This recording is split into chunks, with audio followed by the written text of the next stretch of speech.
Don't know yet. No, don't know yet. Still one more training session to go. We trained today. I've got to watch the training and don't know yet. Thanks. Coach, from DNC. Sure. What happened last week in terms of match officiating? Mahmoud is selected for this match. What do you want to say about that?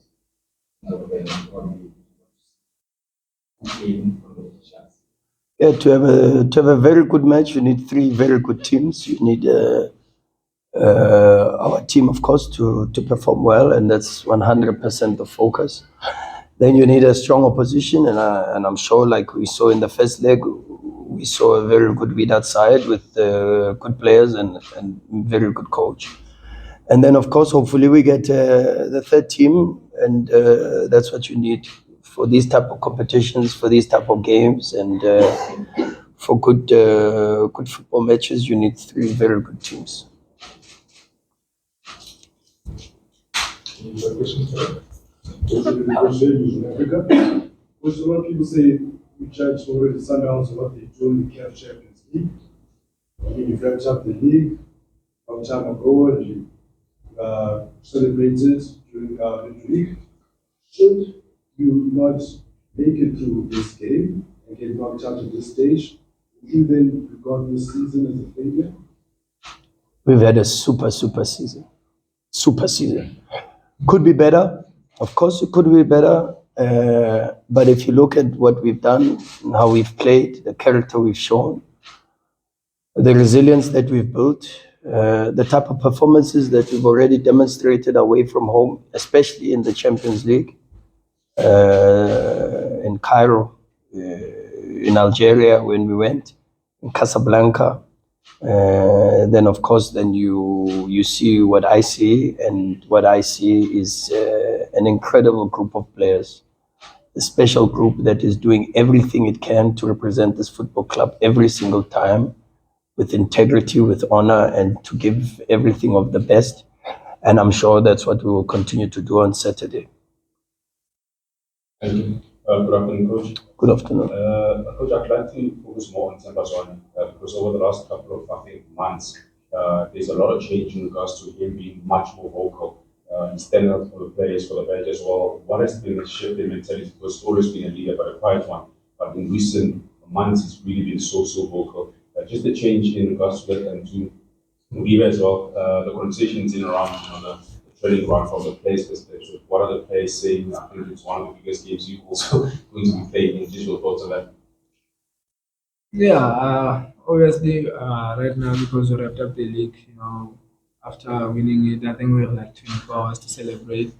So right now we're just gonna shift our focus to the semi-final, second leg, and obviously, we do have those conversations, but I don't think we want to put ourselves under pressure, because I think we know what we're capable of doing. I think if we can play the way we've been playing, I think we can be able to do well on the day. But yeah, those are the conversations that we always have, and yeah, I think we just have to enjoy the moment and yeah, play the way we've been playing. Thanks. No, but I think there was a question on. Yeah, sorry. Yeah, no. It's incredible to see the leadership qualities that have been demonstrated by Tambazwane. He's important for us, but he's just as important as you've seen with Rulani Mokwena, you've seen with Ronwen Williams in that capacity. We have a strong change room, a very important change room with very influential figures like Kennedy Mwini, like Dennis Onyango, who don't need to be playing to show leadership and try to assist us in managing the change room behind the scenes. And then we've got incredible footballers who so happen to be good human beings, and because of that, it's easy to be a leader. And I'm sure that's the most important thing, even for Mshishi to demonstrate his leadership abilities. He needs a lot of support, and he needs a good team around him. And without that, you wouldn't be speaking about the leadership qualities or the good leadership qualities that stand out is always a reflection of the team that you represent or you stand for, and that's what my answer would be. Thanks, Jimmy. Sorry, Thank you, can Coach. I've done a really, my Sure, first question is to Obi. Obi, Sundowns is gotten so much attention over the world and on the continent with the style of play and the role that you've been playing is such a specialized role so far. How much have you enjoyed the role that you're playing, and how much have you enjoyed the football this past season? And my question to Coach Rulani, there's 270 regulation minutes left for the season. Whatever story there is to tell about your team already taken shape. What what what narrative or what theme would you say you could put out there about the story that this team is carrying this season? wanna go first? Yeah, I can go first. Yeah, go first. Personally, I think my season, could have been better. But I've had some like good and bad moments, and obviously, the position that I'm playing right now, I think, compliments must go to the coaches, everyone, and my teammates as well, because we complement one another. It's not about me. I'm trying by all means to be able to be in a good position so that I can influence the game and help my teammates, to create those chances and create that extra layer as well, and to be able to come back and help my team obviously defensively as well. So yeah, I think I'm enjoying the role, and obviously I think I'm familiar with the role because I used to play like a lot of positions. So I think maybe the coach saw something in me that I could be able to do well in that position as well. So yeah, I'm enjoying the role and I'm enjoying every moment.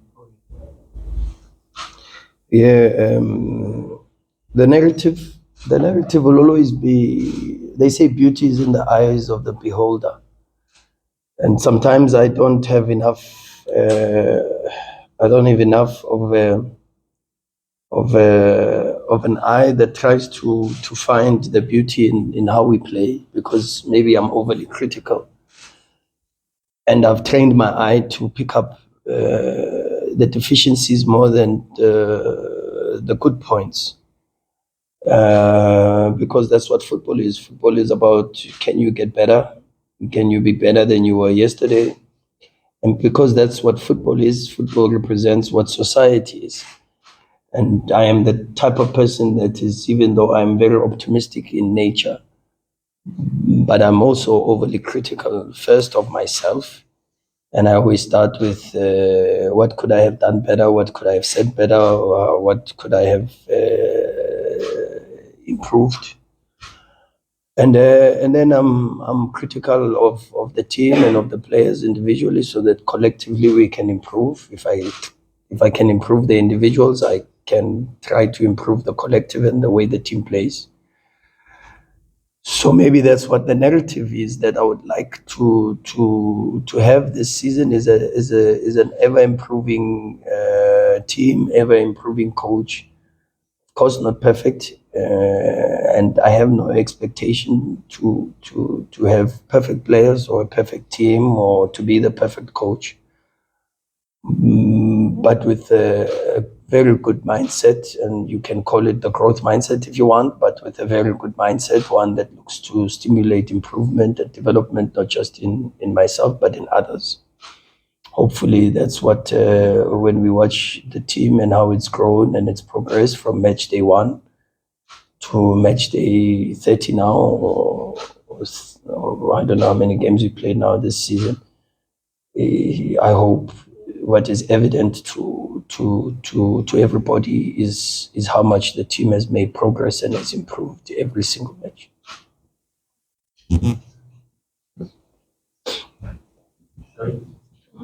Coach, I'm coming from FM. Coach, since this is Mamelodi Sundowns is a theme in North African opponents, and then you look at Al Ahly, how you managed to find a way to beat them as well as to lose that. But it seems as if like Wydad has been that team that has been troubling Mamelodi Sundowns. But if last week's game is anything to go by, you having to reduce to 1 man you say that you're sort of like trying to figure out a way past them? But we have to figure out a way past every opponent. That's the work that we do. Everybody at the club tries to invest time and hours into assisting the players to make sure that the performances are good against any opponent. The mentality, as I've said even in the past, is that we try to win the day. We try to win every single pass, every single training session, every single rondo, every single small-sided game. And that mentality, hopefully, is what has carried us to where we are. I'm hoping that that is the mentality that we will demonstrate up until the end of the season, and I have no doubts, because this team has never given me any reason to doubt their credibility, their ability to play football, and to try to win football matches. Coach, Mr. Simon, Sure. before. I asked this question a few weeks ago about Loftus, and mathematically we were champions by 1 crown. Yet, and you gave me my word that you would answer eventually. Let me ask again, how would you sum up the season and how you managed to overcome some of the hurdles, talking about the Johnny situations, change of coaching that, ascended you to this position that you're in, to be able to win the league, Canter, to be able to now stand one match away from being a captain final? Yeah, it's been a very difficult season. Maybe more difficult than what is exposed to the general public and the eyes of the people that in a moment make the judgment. I think I've been extremely blessed to have the type of team that I have, because without the players, I have no motivation.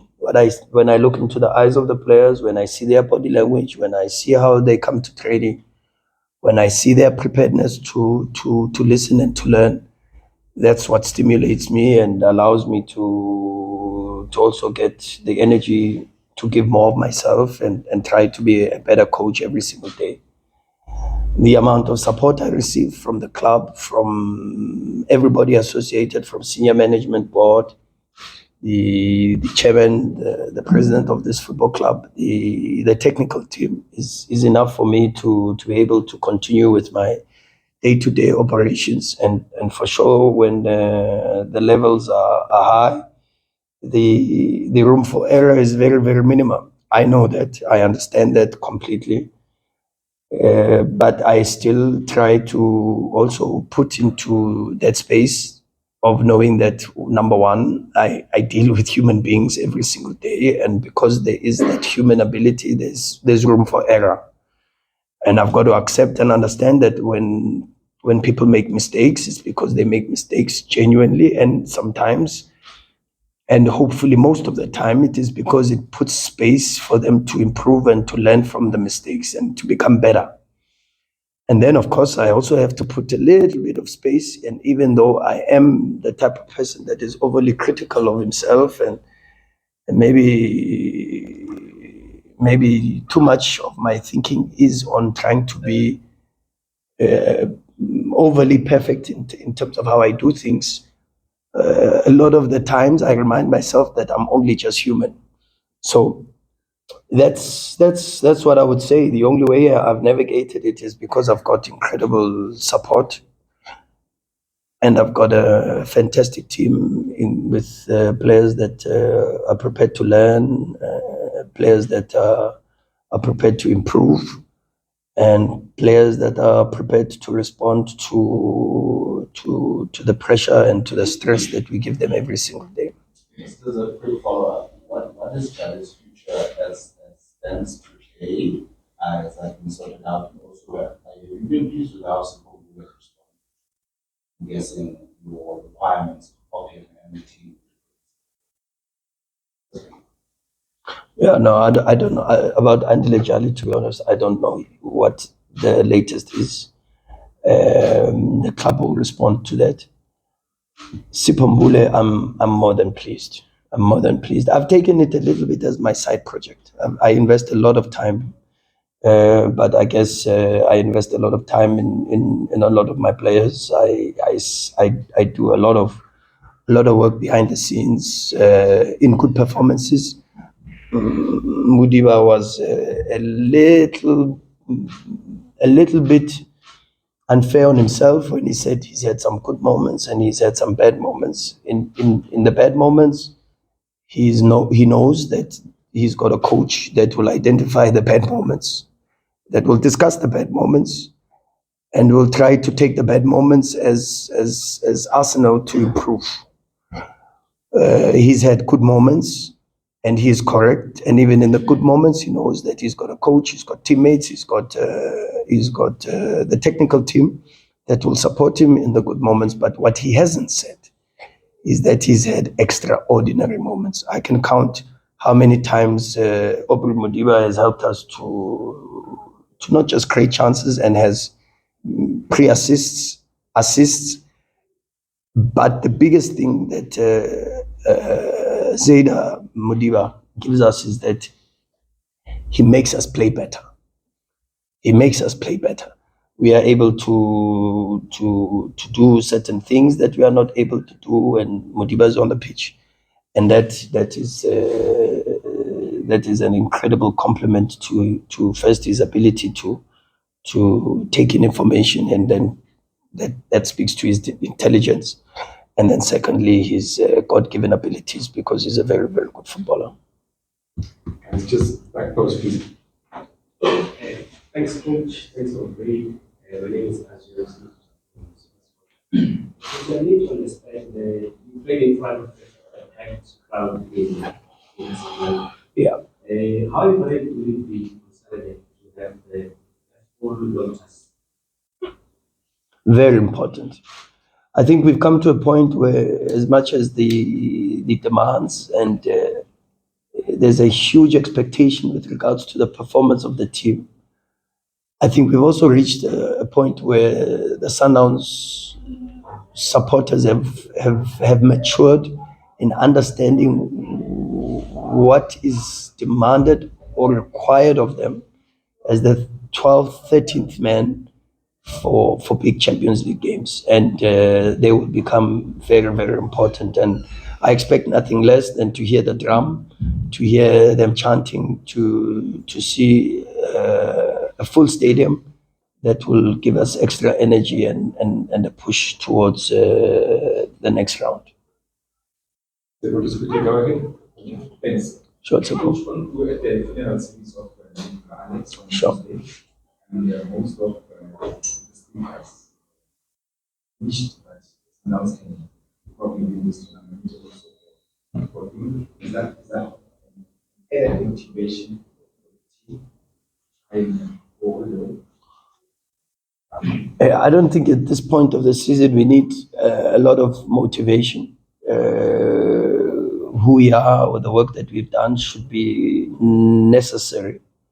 The ambitions that we harbor and we've worked towards from day one should be enough.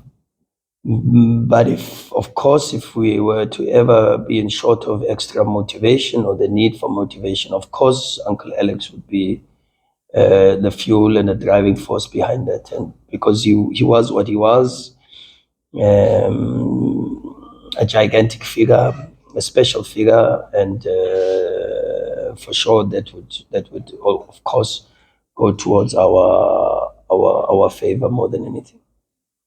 Just quickly. Again, we done admittedly in the second half down to 10 men. Aerially, I seem to suffer a little bit, and losing that as well. The first goal coming in from the corner. How much extra have you done extra work on the aerial challenge? Is that the area of concern for you? And sorry if I can ask Aubrey, the arrival of Masheko, how much of a pick up the proverbial did it give you in terms of motivating? Because he's such a good player in all positions. No, I'm sure like we all know every player who comes to Sundowns meaning is quality. Yeah, they didn't just buy him to add numbers. I think he's a very good footballer, and he's been doing well for Cape Town City as well, and he was playing in the national team. Obviously, we push one another. How we all push one another here at Sundowns because we have like two or three players in one position. So we try and help one another, push one another. So yeah, we motivate one another. And when I see him play, I always, try and motivate or cheer for him or help where I can. And he also is also doing the same. And there's Fiso Mbabeni as well. Yeah, I think he has done well in some of the games that he played. So yeah, we push one another, and it's a healthy competition and a healthy, good, working environment, and it helps us, win games and help one another. Yeah, yeah, yeah. No, no. It's a the challenge is. I don't want to go too much into this question because it's got a lot of detail. But the profile of the teams in the Champions League, the type of football that is played, particularly by the North African teams, is completely different to what we are accustomed to in the domestic competitions and maybe even from teams from different regions, in particular the SADC region. And so, of course, when you go and you compete against teams that play the type of football that Wydad play, that Al Ahly play, that Belouizdad play, which is predominantly we play with very aggressive fullbacks who get into the final third and deliver crosses into the box. What you then have is a team that works very, very hard and that is profiled around that recruitment, where one of the strengths becomes the physicality and the aerial prowess that comes with being 1.85, 1.86, and so for sure that poses a different challenge to us than what we normally have in the normal PSL matches. But again, also because of that, is how you then deal with not just in open play those type of situations, because with percentage football comes the probability of then having situations that are in and around your box a lot more, like corner kicks, free kicks, and those type of situations and long throws that come in and around the box. So if you are exposed more to that, it's the law of averages. If you are exposed more to that, of course, then you have the probabilities of saying, this is highlighted a little bit more to the naked eye. But the root cause is not necessarily a weakness. The root cause is actually the profile of the teams. And the profile of the teams is then directs you to the game that they are dependent on, which is a game that goes with the profile and the strengths, and of course then the recruitment and the type of players that they then bring into their teams. So when you then play like we do, even when we play, for an example, a Golden Arrows, we profile their game model and we profile their strengths and we profile their weaknesses. It becomes very, very, very important that we work on the possibilities where we could be threatened. And then to try to expose the weaknesses that we've also identified. So part to answering your question is to say that it would be only standard that now that we go Belouizdad, a similar strength, we go now to Wydad, a similar strength, we would then have to increase the work done in and around the strengths and dealing with the strengths than we would in a normal program that only involves playing against teams that have a different type of profile and a different type of playing methodology. Thank you, Joe. Coach, I think the question about the supporters was hard, but I think I want to ask a question in a different way. The story has always been that even your former colleague, Coach Lisa, the goal is there in Pretoria. Sure. I think you've also said that the goal is there in Pretoria. Yeah. But if the goal doesn't come as quick as you would like it to come, how then is important the relationship between the fans and the players, that for the players to galvanize the fans and the fans to motivate the players. We've seen last year against Pedro, the goal doesn't come, and the crowd dies down, that atmosphere transfers into the field. So how then is that important relationship important between the fans and the players?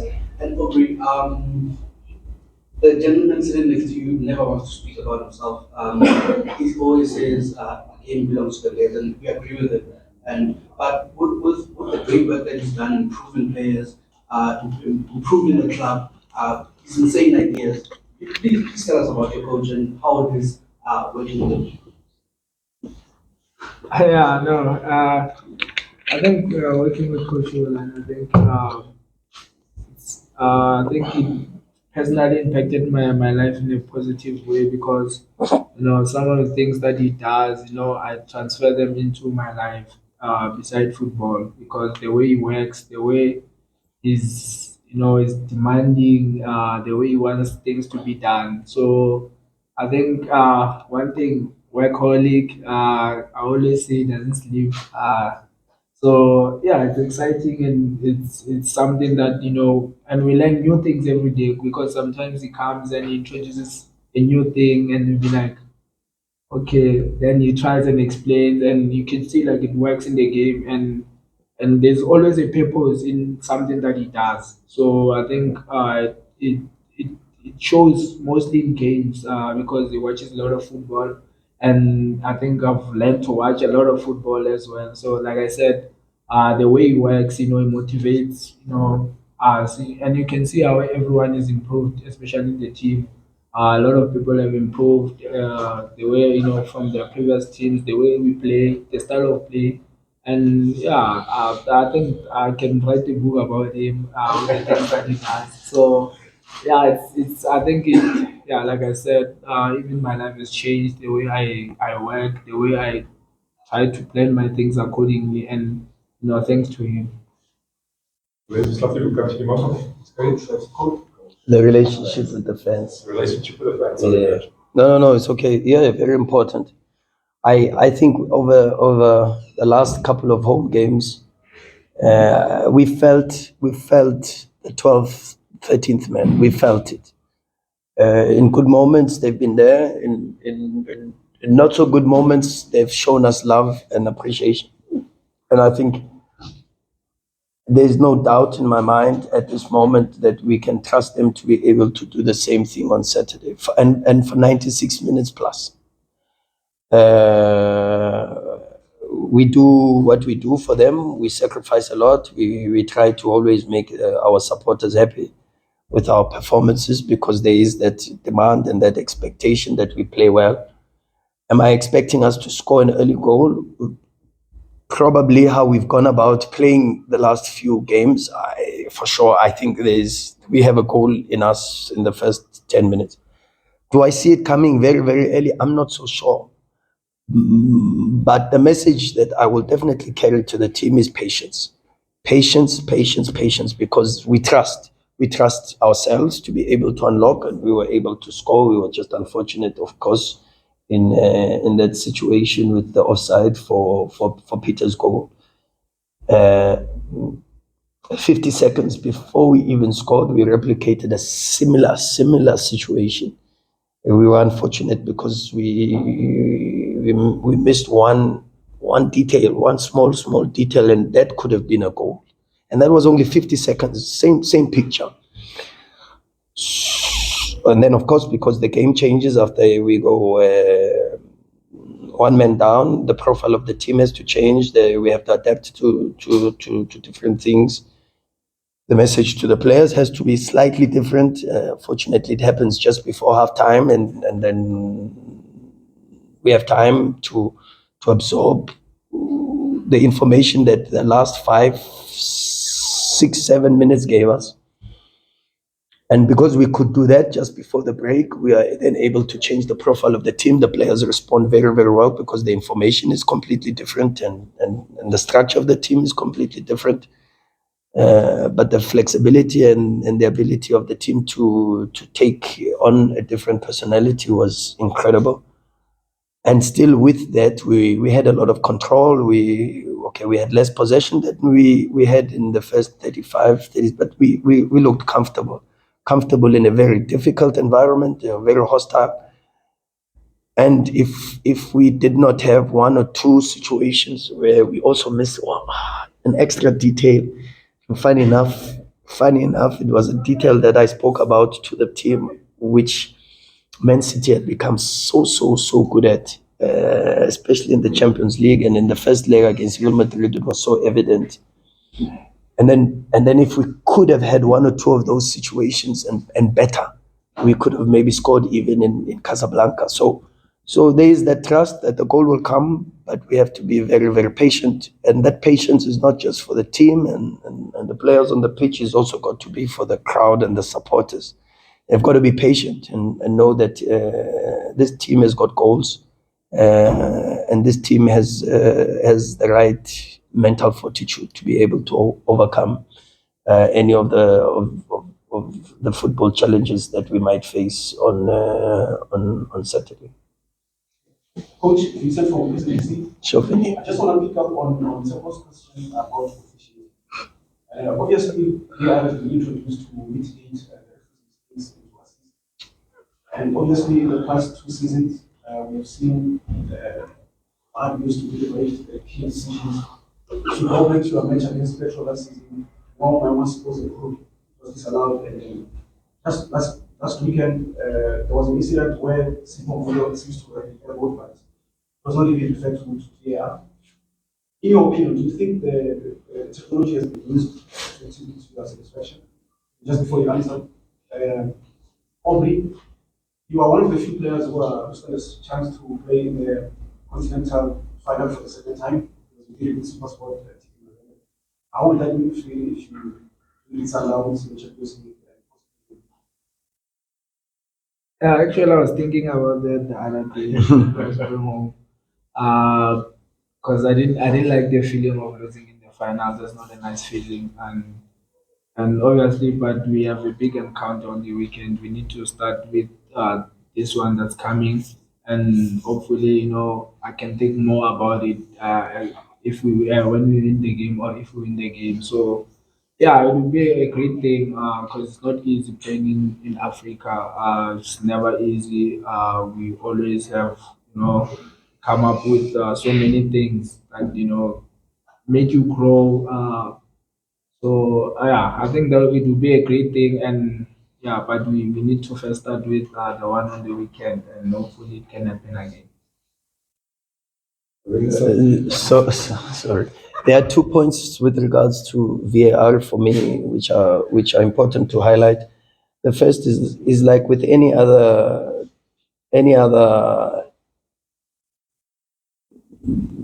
new way of doing something. There are going to be teething problems and mistakes. They come only because you are adapting to using something new.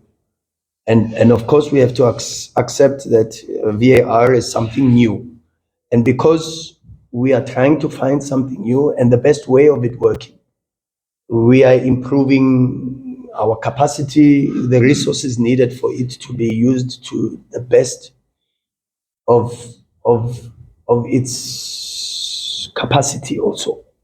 So we have to put that in our minds. So mistakes might be not just because the person deliberately makes mistakes, but it might be because we are 1 or 2 camera angles short of being able to say this is exactly the decision that VAR should be supporting. And that's a probability, and it's probably even higher in Africa than it is in Europe. And so the margin of error becomes widened. And then, because behind the VAR camera and technology is a human being, and because you've got human beings, the gap for a mistake in that call becomes even wider. So those are the 2 things that I think we need to highlight when we speak about VAR, and not go too much into that space, because mistakes are going to happen, and mistakes should not always be viewed as a deliberate or mistakes that are done by by purpose is there's a huge probability that one, it could be because of adapting to the use of it, and two, because there is human error, and when there's that space, you have to also, like all of us, we all make mistakes. That's why even when you are in school, there's a pencil, and then there's an eraser. The eraser is there to make up for the mistake. And no one starts already writing in pen. You start with a pencil, because everybody understands that you could go beyond the line or over the line, or you could write or misspell the word. And then when you've reached a level where you can graduate to using the pen, there's still Tipex. Because you can still make a mistake. And even though you are very good at this thing of writing, there's still Tipex. Okay, now let's go into a level where most of us have graduated to be able to use the latest technology with typing and all of these things. There's still exactly. on the keyboard, there's backspace. So before you press enter and send, you're able to proofread. And because there's human error, before you even publish, and I go into your space, before you even publish, it goes to the editor to proofread. So you type it, you use backspace, and you do that. And by the way, what technology has also done is also giving you autocorrect. So now the computer tries to double check your work, and even after the computer is double checked, because it was written by a human being, it still goes to the editor to triple check and triple check. It's like everything in life. Mistakes happen.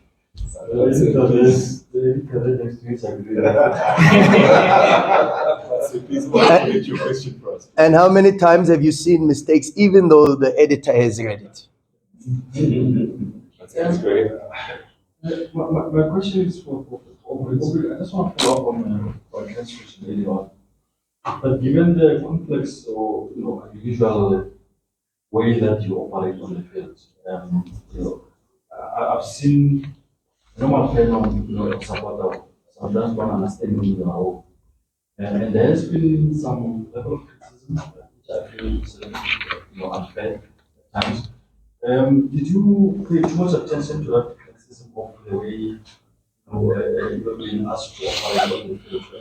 And to the coach, I see there's been I think some of those players have been almost every category for the player or from the season. Oh, And we will get as coaches. I haven't seen it.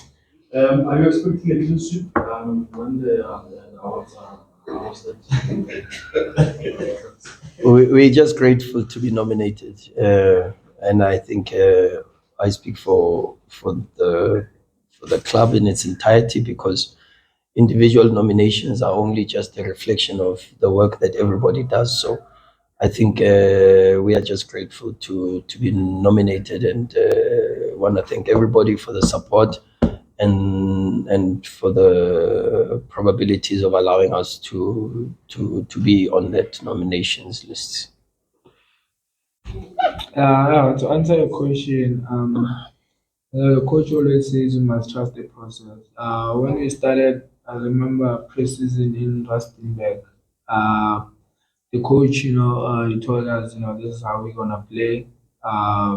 He wants us to play this way. So obviously, we knew why he wanted to play. Like I said, he always has a purpose. So when we started, obviously, I didn't understand the role that much. Sometimes I'll do what he wants me to do. Sometimes, I'll forget. And he kept on reminding me and pushing me and motivating me to be able to be in that position, because he knew what he wanted out of the team. So, obviously, when we started, we went through the sessions and everything, and it started coming all right. We started understanding one another, where to go.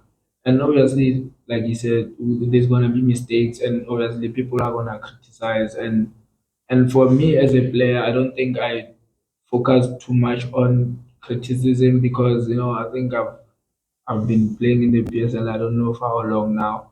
we knew this kind of things would happen and people would come and say things. But if you dwell on them, then they're gonna impact you in the next game. So obviously, like you said, when we have bad moments, they always, he always calls us to his office. What do you think? How you feeling about the situation? And yeah, we always have that conversation, and it helps us to be able to, put that behind us and focus on the next one because it's not about me, it's about the team and how we can be able to win games and create chances and be able to win games. So yeah. Vincent, with you to start wrapping up. Sure. Obviously the champions, but the media, the fans are saying that they're a terrible team, they have terrible plays this season, performances, but they're only 1 point from the title, and one game away from the final again. What makes them so hard to beat, even though they criticized so highly, based on traditional standards? I think the level of what they've achieved and to still be subjected to the level of criticism is the answer. Is that even when they do well, there's a demand, not just from themselves, for sure, I think, but also from the supporters and the media. The good thing is I can't read Arabic, so most of it is in Arabic, so I can't read, so I don't know much of what is written apart from some of the basic research information that we get from our people, from our analysts and so forth. I can only speak about what I see, and what I see is a team that's got very, very good players. I see a team that has a good identity and a structure. A team that's got the right type of profile. If you look, for an example, you have a Benayeda that can play, Abdul Fat that can play, a Zola that can play, and all three of those centre backs are top level, and maybe probably very similar because all three give you the possibility of diagonal balls that can be played into any of the wingers that they can play. Bora has been very, very good for them. The number 30, he plays on the left, on the right, but extremely aggressive in 1v1s and can deliver crosses with left foot, right foot.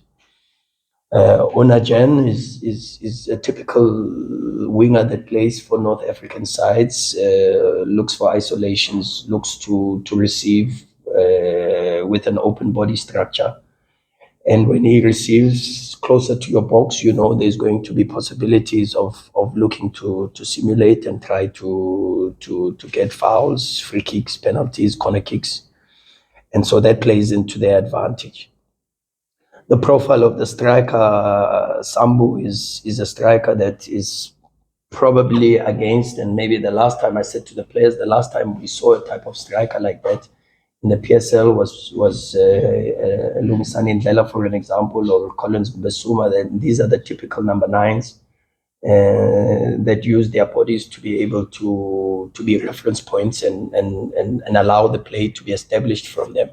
So Sambu gives them that profile of being able to hold up the ball and allow the midfielders to get a little bit closer. And even though they can play a little bit higher and they prefer maybe to play a little bit deeper, but to use the striker to be able to get into possibilities where they can stretch the block and push it a little bit closer to your goal.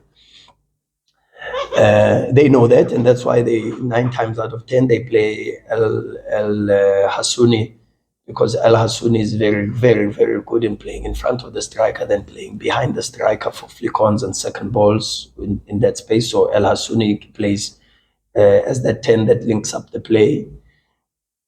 But of course, you need then a very strong midfield pivot. They've got Jabran, who's extremely intelligent in breaking up the play and trying to link the midfield and the defensive line.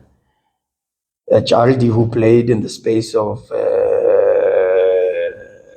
Dawoodi, and Dawoodi traveled with the team, but he's also got the same type of profile, box to box, number 8, very good in winning second balls in the midfield and has that personality.